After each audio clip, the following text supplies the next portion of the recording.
Fall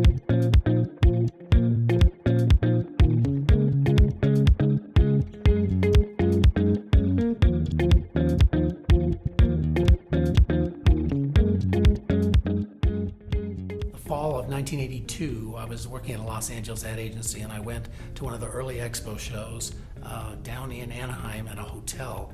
And I remember going into the hotel ballroom, and it was just sort of like an out-of-body experience.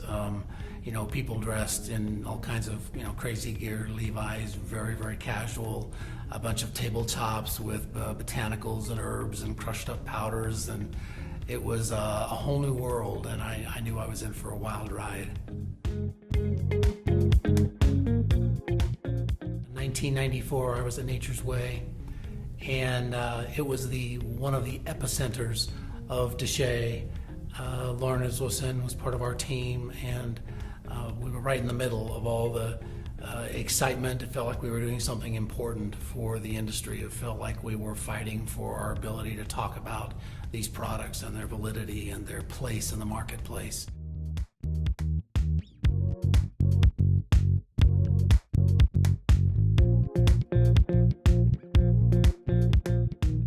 We spent, I think, the first year determining what services we needed to offer, what our brand product marketing philosophy was going to be, and targeting what kind of clients we wanted. Jeff had a good understanding of the natural products industry.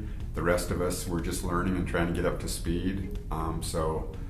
Spent a lot of time going to trade shows and reading publications and going to stores and figuring out what all the acronyms meant and figuring out what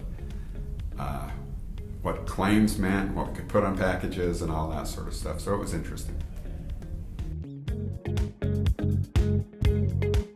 When I first got into this industry, everything had more of a homemade look, which was good in some cases, but in a lot of cases it just looked like it was people that didn't have any money, which in a lot of cases it was. But the look now has gotten much more sophisticated. I think in some ways it surpasses some of the food, drug, and mass retail packaging.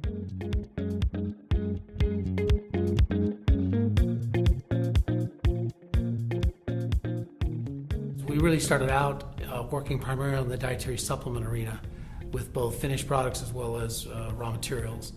And as we grew, we were able to evolve into new categories: functional beverages, functional food products, health and beauty.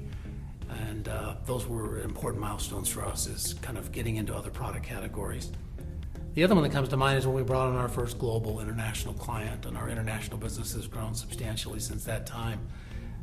But when we first began working in markets outside of the United States, that was exciting for us.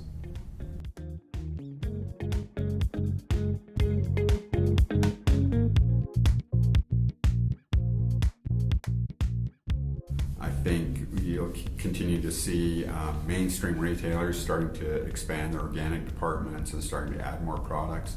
So I see a little bit of a blurring between the lines of natural product stores and traditional retail. I think functional foods will continue to grow. Functional beverages will continue to grow as sodas and things like that start to lose more of their sales. I think our future, to a great degree, will parallel the health and wellness explosion. I mean, bigger and bigger companies are seeing the opportunity in the health and wellness market. You've got major corporations buying small niche healthy brands, and that opens up doors for agencies like us to work with companies as they explore more natural directions.